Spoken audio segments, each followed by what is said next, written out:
Hello, everybody, and welcome again to Procrastinator's Pit Stop. We have another amazing guest here for you today, Jim Marshall. Jim is a polymathic intellectual and human development engineer. He is the discoverer of natural phenomena that enhance understanding of human behavior and the creator of Septimics, a practical philosophic system detailed in his acclaimed book, Septimics, Hierarchies of Human Phenomena. With expertise spanning psychology, philosophy, and numerous other fields, Jim has conducted over 300 interviews to share insights that help individuals achieve their goals more effectively. Jim, welcome to the show. Thanks, Chris. Good to see you. Excellent. We're happy to have you here. So before we go too much more into it, we do like to have an icebreaker on this show. And the question for you today was, which fictional character do you resonate with the most and why? Probably the best answer to that is, do you remember the TV show Kung Fu? Mm-hmm. The protagonist in that show, who was half Chinese, half American, that's fictional characters. That's the one I most identify with. Okay. And what makes you identify with them the most? Well, he was a spiritually aware person, but he also had a lot of skill, and was very easy to underestimate, and didn't have material interests. I like that. I like that one. So let's dive into this a little bit. What is procrastination to you, Jim? How do you define it, and what does it mean to you personally? Well, procrastination means not getting to what you should be getting to. It means not doing what you should be doing. And of course, there are all kinds of underlying reasons why people procrastinate. And most of those reasons would be reduced by using Septimics. Okay. And why don't we dig a little bit into your background, your journey into, how you went from where you were to how you got to be where you are today with this system and the book. Okay, well, as regards the creation of Septimics, the story really starts when I was accepted into engineering school at the age of 16. And of course, I thought at the time, like all the other students, that I would be engineering physical things such as airfoils, motors, electrons, and such. But by the time I had my bachelor's degree, it was clear to me that I wanted to engineer the human psyche, because it is the area of greatest unknown and mystery, and more importantly, it is the main area in which we as a race are failing miserably. 95% of the problems in industrialized society are because people don't understand people. Don't understand the wife, don't understand the boss, don't understand the girlfriend, don't understand the business partner, et cetera, et cetera, et cetera. And this book resolves that problem across 35 axes. So, to make a long story short, I then had a long career as a human development engineer, using engineering approach, engineering tactics, engineering devices and theories to help my clients to achieve higher levels of ability, ethics, responsibility, et cetera, depending on what the person wanted. Now, all of my clients improved as a result of our interactions, but I started to notice incidentally that I could predict the outcome of the session. I never told this to anyone, but I made notes. And as the decades rolled by and I processed hundreds and hundreds of people of every description, I came to realize that the client would be at a specific level on a specific scale that I had previously observed. And as a result of our interaction, he would then go to the next highest level on that scale. Now, this happened thousands and thousands of times. And every time it did, it verified my hypothesis, because the clients didn't know anything about this at all. Once I saw this phenomenon in the session, and I could identify what it was, I would then go into the real world and see it right in front of my face everywhere I looked. So I just kept taking notes. By 1995, I had about 32 scales of varying lengths between 3 and 7. And there was one in particular that was a 6-level scale that I absolutely knew by then was correct, meaning I had been using it on a daily basis for decades. Well, one day I was pondering a difficult client. I realized this client was at a level on that scale that I had not previously observed. In other words, that 6-level scale actually had a 7th level that I had not previously identified. Now, as soon as I saw what the level was, I knew immediately where it fitted in the scale. And when I inserted that 7th level into the 6th-level scale, the scale then manifested mathematically, meaning all of these data jumped out at me. Now, the whole point of math is that you start with an equation or formula and you coax data out of it. That's, for example, how Einstein found E equals mc squared. So when you have data appear like that, that is a mathematical manifestation. So for those of you who are allergic to math, I took 26 semesters of math and loved every minute of it. So I think I very easily analyze things in math. So I saw that this was mathematical. This went, at that moment, from being a scale, which is a line, to a plane, meaning a whole body of data. So the whole dimension of it expanded from 1 dimension to 2 dimensions, and then it became an interlocking series of data that fit together in a mathematical way that was really indisputable. In other words, obvious. Once you identify something mathematical, like, for example, the Pythagorean theorem, you see, there really is no arguing with it. In other words, it's axiomatically true. And once you study the Pythagorean theorem, it doesn't take a whole lot to realize how basic it is and how useful it is. And that's what happened. So I said, whoa, I don't know what this is, but whatever it is, it has to be natural law because it has mathematics embedded in it, like, for example, the Fibonacci sequence. So then I thought, I wonder how many of these other scales are actually 7-level scales that had not been developed all the way because I wasn't developing anything. I was just helping my clients and making notes. So realizing what I was looking for, I inspected all of these other scales.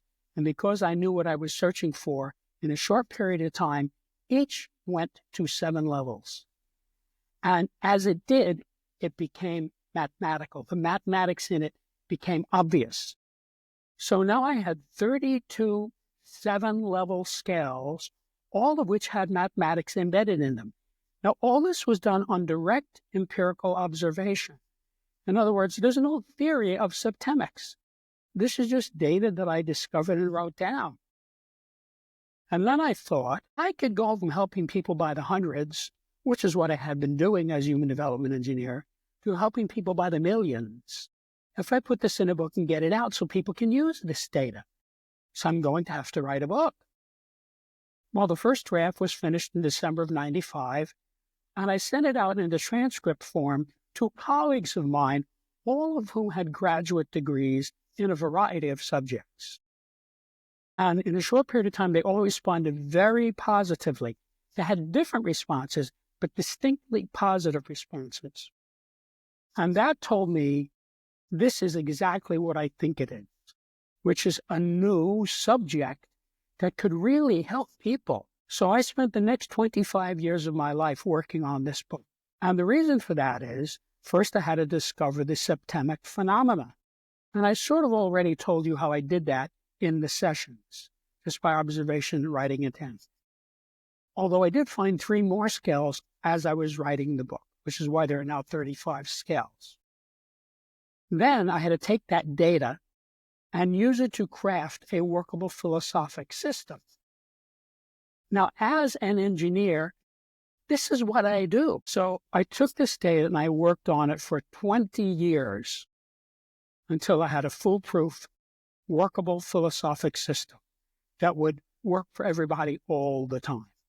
Now, I should talk a little bit about engineering because, you see, to a scientist, the product is a theory, like the theory of evolution or the theory of relativity.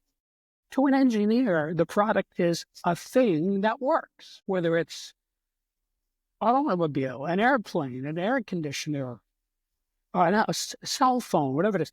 It's a thing that actually works, then it has to work all the time. in engineering, you're not allowed to say, oops, it has to work first time all the time. Okay? That is what engineers are trained to do. So it's a rigorous approach to where you leave no stone unturned, and you're coming at everything with a heavily scientific background and a mathematical approach to it. So you're creating something that you know before it's used is going to work. Now, when I say before it's used, I mean by the end user.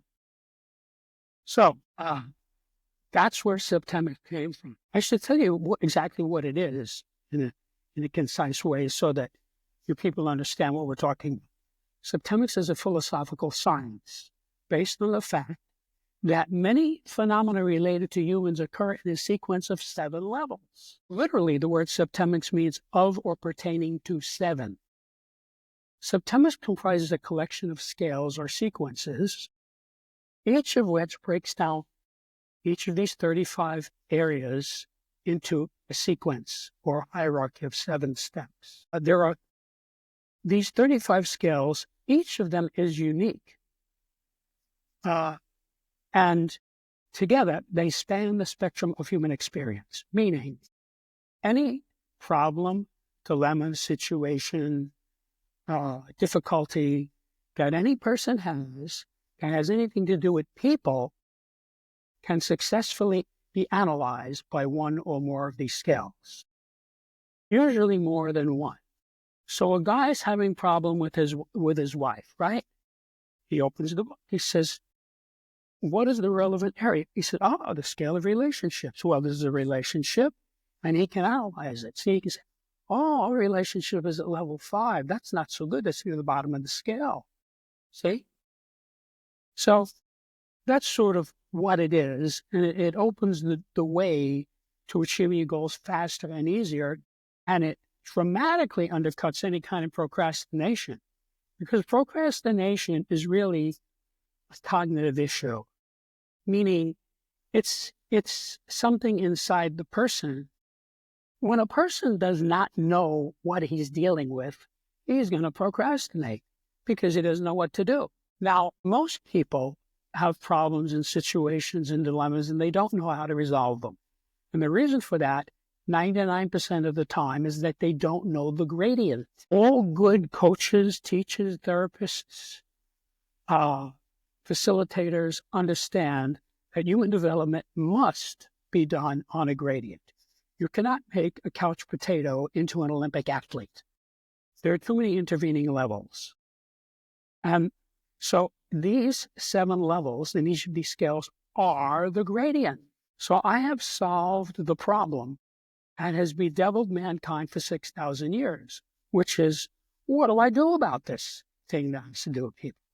See, we know a lot about how to fix cars, how to fix airplanes, how to fix cell phones. Most people know very little about how to fix people. And that's what this is about. So there are 3 ways in general, without going into specifics, that this is of benefit to people.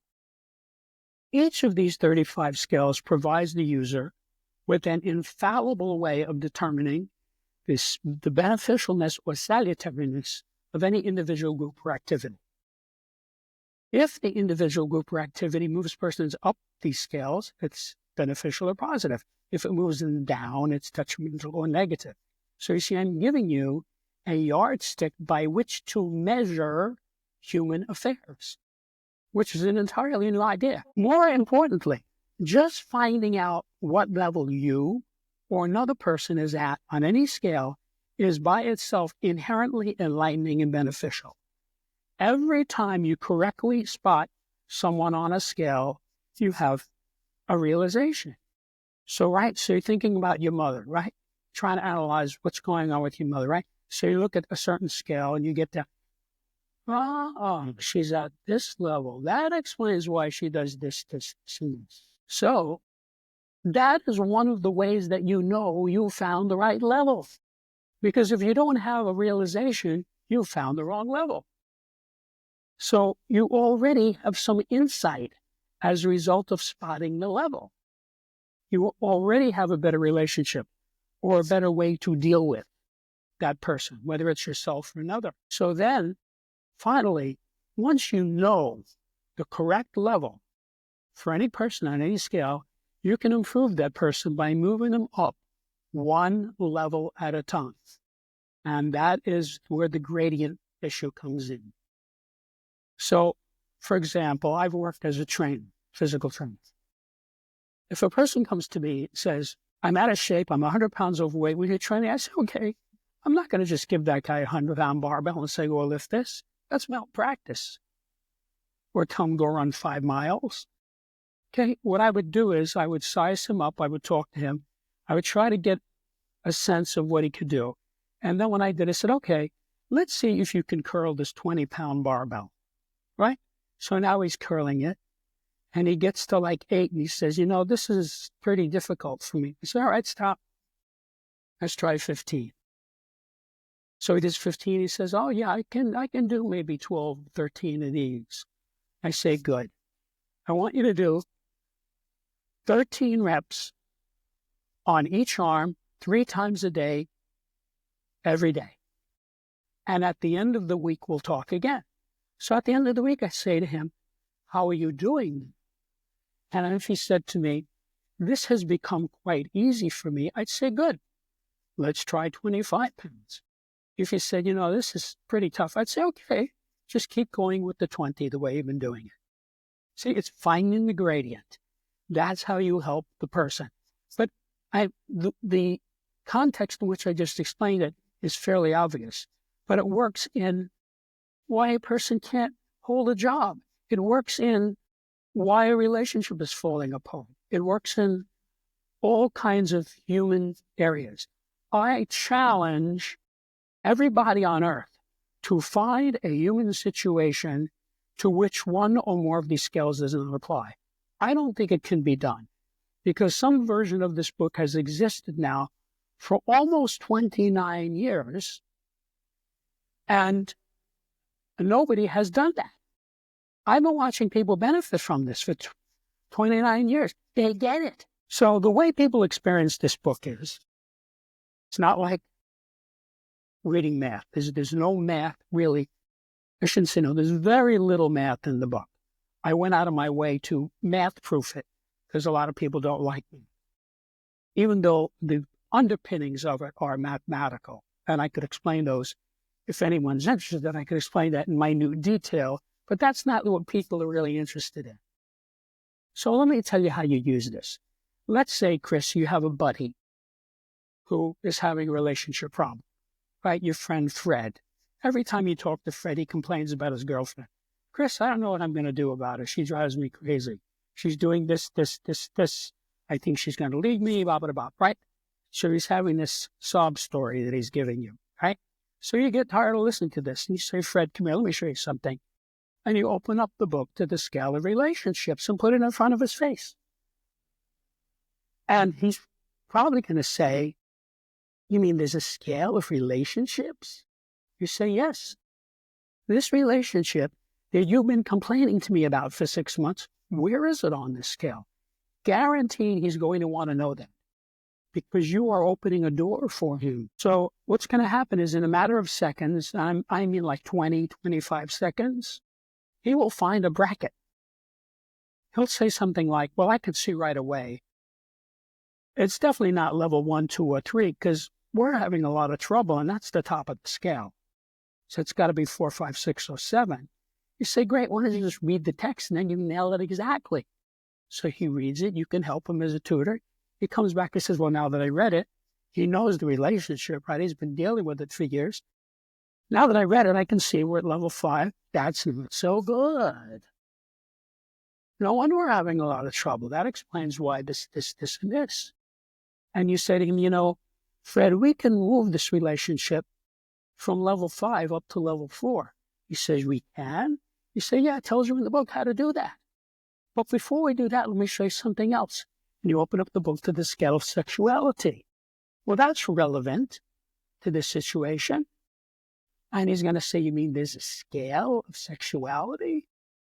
You say, yes, you don't have to tell me if you don't want, but for your own illumination, where are you on this scale?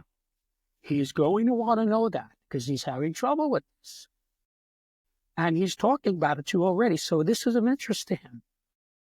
So the same thing will happen. In a matter of seconds, he will find a bracket. He will say something like, well, I could see right off. 6 and 7 have nothing to do with us, so that's not relevant. So, okay, go ahead and read the text, and then you can get it exactly. So he reads it, he comes back and says, well, since you're his friend, he's going to tell you, yeah, I'm at level 4. That's not so bad. It's in the middle. But I see that Mary Ann, my girlfriend, she's at level 5. No wonder we're having trouble.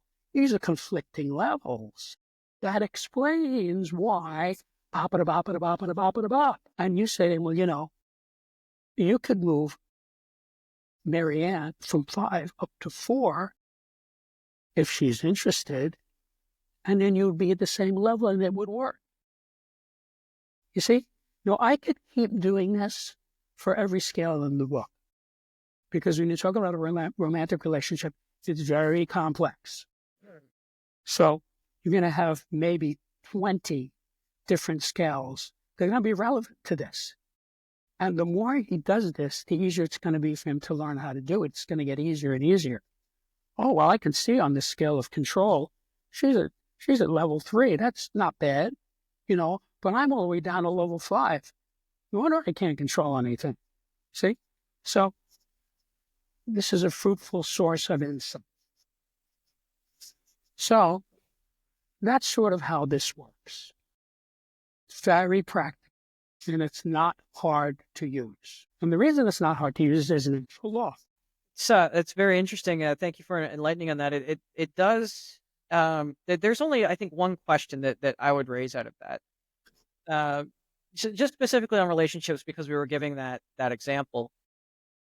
So let's say that, you know, my friend Fred is at a 5 on a scale. He's not doing so great. And, you know, Marianne is at a 4. So we can either bring Fred up to a 4, or you know, and this might be going through some people's minds. I don't think this would be a good idea, but we could bring, you know, if you're up higher, then you can bring yourself down to the other level. No, that's crazy. Nobody ever wants to go down on any scale. It's obvious when you read the scale, because it goes from the highest possible condition in that context to the lowest possible condition. It's on its face. That's clear when you look at the scales. But when you read the chapter, it's really clear, because I go into a granular detail on what each of these levels is, how people act when they're at it, what the consequences are. So it's really clear what these levels are if we just read it. So no decent person would ever want to push anyone down the scale. That's what evil people do. Like, that's what Hitler did to the Jews. He pushed them down the scales. Now, not everybody went down at the same rate, but all of them were oppressed by him, and they got worse in these various contexts. So that's, as I said before, if a group or an individual is moving people up these scales, it's a good thing. So you look at some situation, you know, let's say you have some religion, right? And you don't know much about it. So you read about it, you meet people, you talk to them, and you can see this is lifting people up. This guy had all these problems, and he's now at a higher level on many as a result. Okay, so that's a good thing. See, it benefited him. But then you have other groups that are detrimental, like the KKK, right? They pushed the black people and the other people they didn't like down the scales. That's what evil people do. So you don't want to push anybody down. It's a question of finding out where you are and then moving yourself up. I love that. I love the philosophy of just always moving up, because that's how we get better as, you know, as human beings and as a race in general. The other question I have, by the way, just for everybody here, I'm actually going to be picking up a copy of this book. I'm going to be reading it, going over it. I might actually want to do another show specifically on maybe just one of the scales. But some of our listeners might be wondering as well, human beings are all unique. We're all different in very, very different ways. Mm-hmm. And in your experience, has there ever been any deviance? I mean, is there any what's the word I'm looking for? In math, it would be the I guess the variance. If there's Mhm. some variance there. Mhm. Well, let me say this. Every human being is at some level on every scale. In the same way, like blood pressure, right? If we're going to compare it to a medical analogy, everybody has a blood pressure. You don't know what it is, but if the person is not a corpse, then it's not really a person. It becomes an object. But if it's a person, he's got a blood pressure. See? So that's why one of the first things they do when you go to the doctors, they take your blood pressure. Could have gone up, could have gone down. They want to know what it is. They write it down. So now we know specific, and then they use that as a baseline. Okay, it's high, so we're going to tell them to do this. It's low, we're going to tell them to do that. That guides them. So that's what this is like. Think about this. Every tulip in the world is unique. Every rose in the world is unique. But I can always tell the difference between a rose and a tulip. There's never any doubt in my mind, is this a rose or is this a tulip, even though each one of them is unique. So there are very few people, fewer than 1%, who are at or near the top of all the scales. There's a larger group of people, maybe 4%, who are at or near the bottom of all the scales. Most of us are high on some and low on others. So you have a guy, let's say you have a guy, he's got 160 IQ, he's got a doctorate, he runs his own tech corporation, he lives in a nice house, but he can't get anywhere with women. You see, so on the scale of human ability, he's probably pretty high. But on the scale of sexuality, he's probably very low. Or on the scale of relationships, see? So that's how I could give you all kinds of examples, but that's how most of us are. So this is really useful in dealing with people because you just observe the person. People tell you their levels, and you know their levels, so you know the person that, for example, you know that this person is very high on this scale. Okay, great. That's a good trait. But you might see that he's low on this other scale. So on the scale on which he's low, when that comes up, you sort of can tiptoe around it because it's like a little minefield. See, he's not insightful in that area. So you focus on the area in which he's insightful. And this kind of fits with my whole philosophy of people, which is some people are rabbits, some people are fish, some people are birds. The guy's a rabbit. They don't swim very well, and they can't fly, but boy, can they run. Let him run. So if a guy's a fish, he can't walk at all. He can't fly, but he can really swim. Let him swim.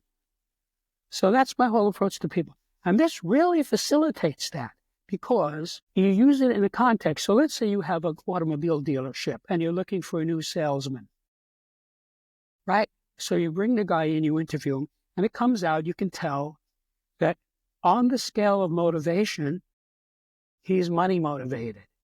That's what you want, because then he gets a commission of everything he sells. He's going to be out there, hammer and tongs, selling those cars because he wants that money. You don't want some guy, some serene guy who meditates and thinks the world is beautiful. He's not going to sell cars for you. He thinks everything is fine just the way it is, you know. He doesn't care if he sells a car. See? Now that guy could be a guru, but you don't want him to sell cars for you.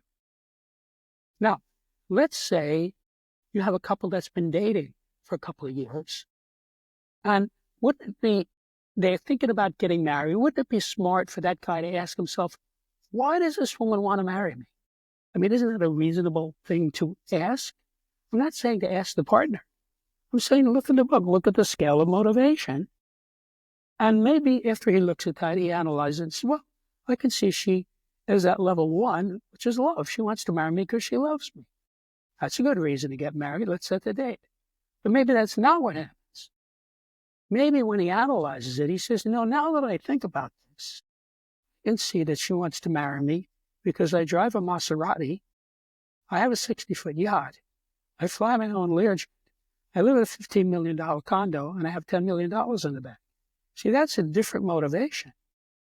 I'm not saying it's bad, but it is different. It's money motivated. Now, that guy you just hired to sell cars is money motivated. You want that because you want money for your business. But this guy could look at this and say, this woman is a gold digger. I don't want to marry her because she wants my money. I want to marry somebody who loves me, right?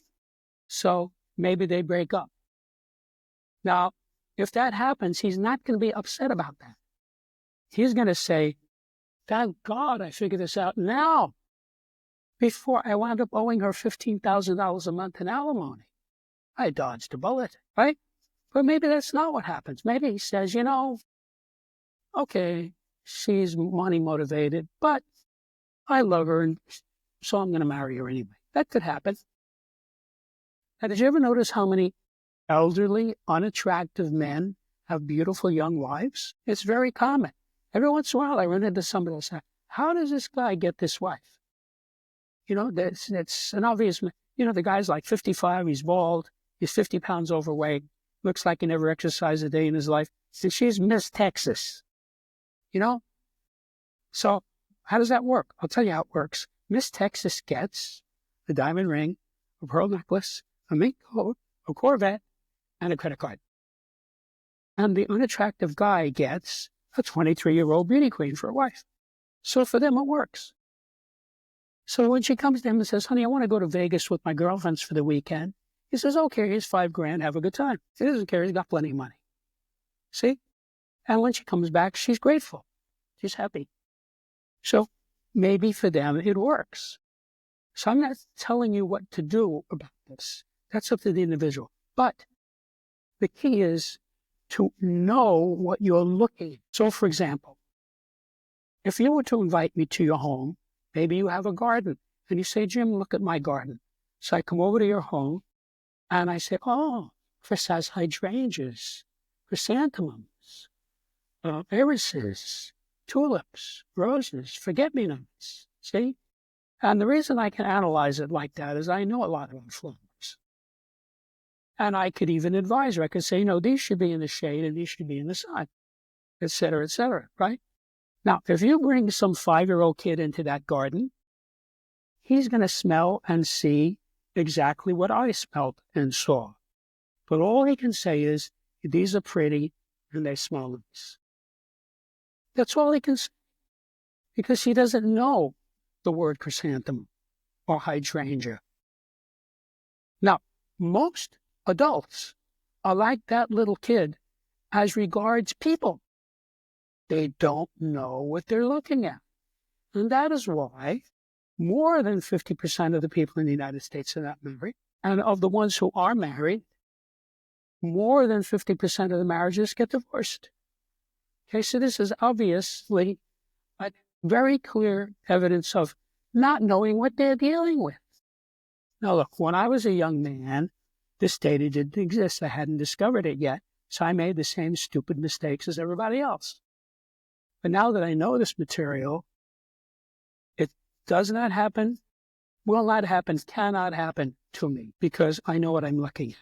So I bump into some guy, could be online, could be in 3 dimensions, and I can see that he's at or near the bottom of a certain scale.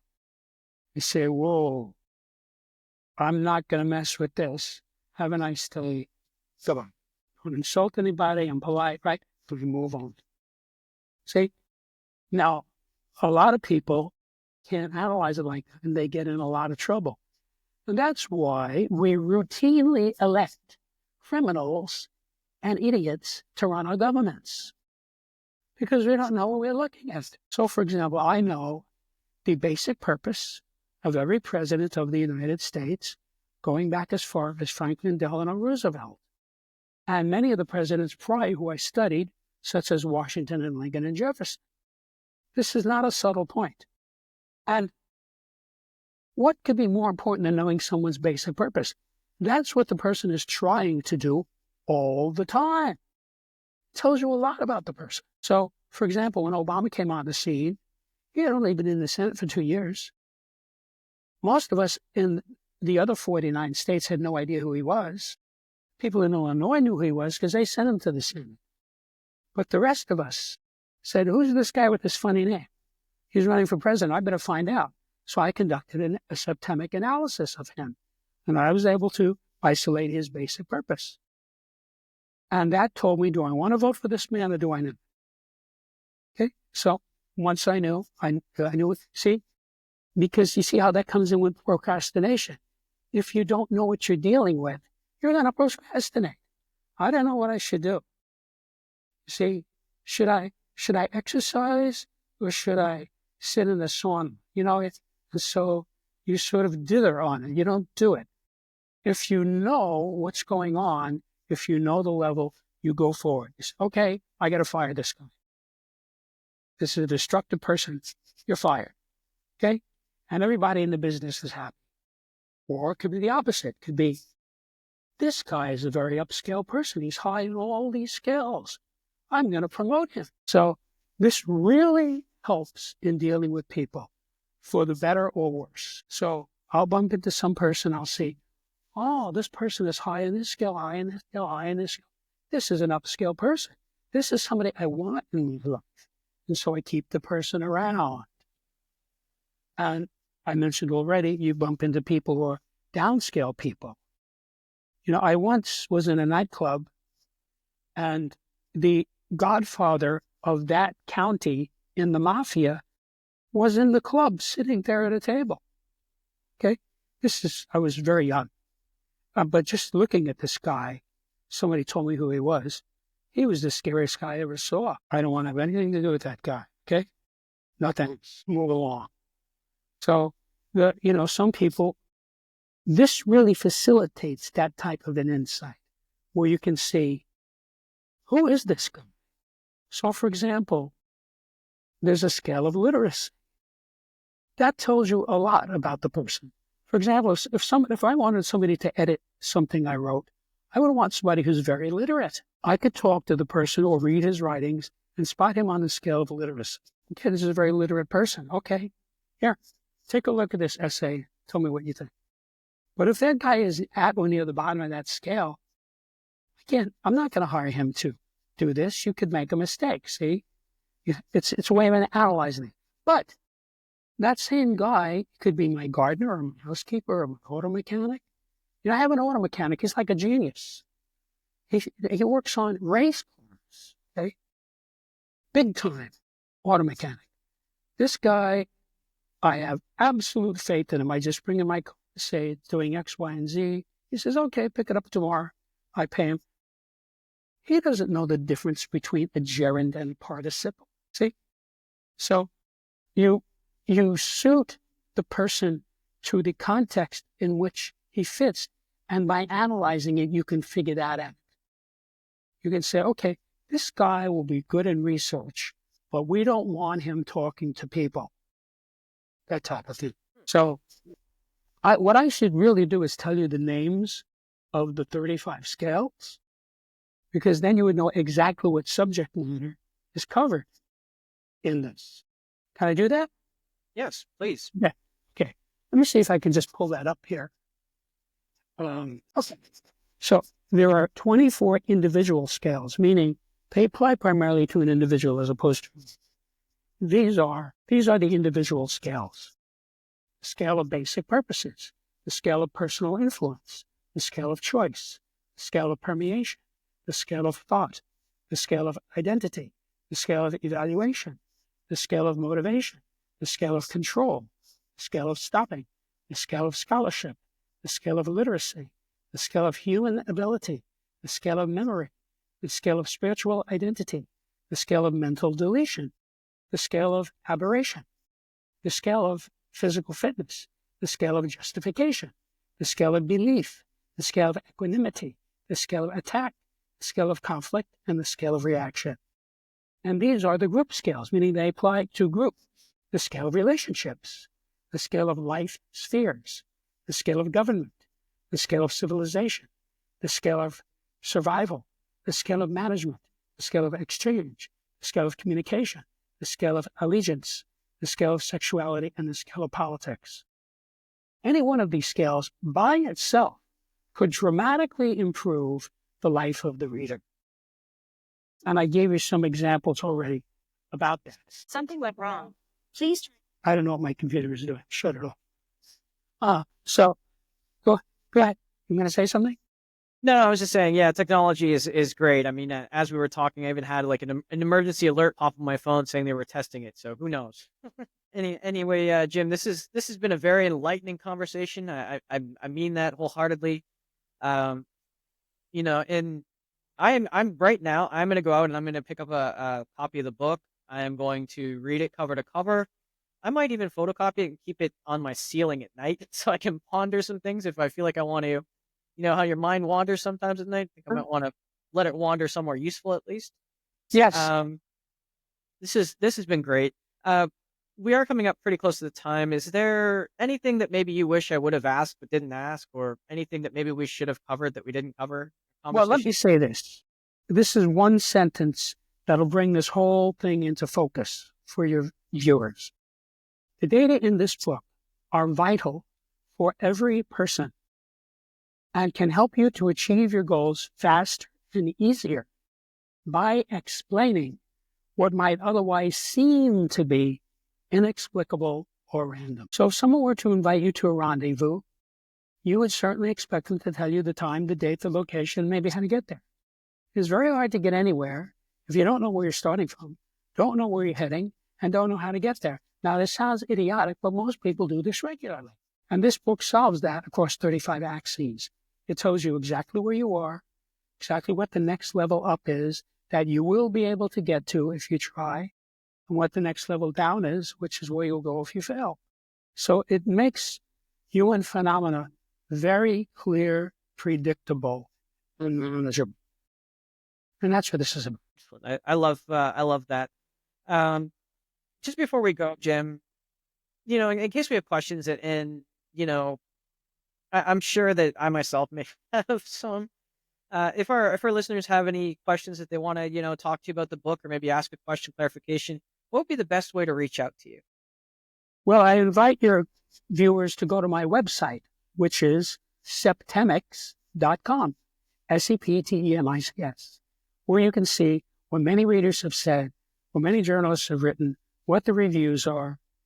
It could be sections of the book itself. And you can even listen, if you're interested, to a pre-recorded introduction to Septimics for new people. So also, my contact information is on the website. So sometimes I'll get some reader will contact me and say, I'm reading this, and what did you mean on page 97, paragraph 2? And I'll tell them. Excellent. Thank you so much for that. To all our listeners, we will be having that in the show notes as is customary, so you don't have to worry about writing it down. Jim, once again, thank you so much for the enlightening conversation. Again, really appreciate your time and being here today. And to all our listeners, thank you once again for listening. Go out, pick up a copy of the book, read it. We can all use a brush up on communication at the very least, or how to deal with people, because let's face it, sometimes we don't quite know what to do in those situations. So especially in these times. But other than that, thank you once again for listening. And just remember, if you can't find that motivation or inspiration for yourself today, maybe just try and go out and be that inspiration or motivation for someone else. And we'll see you again next time.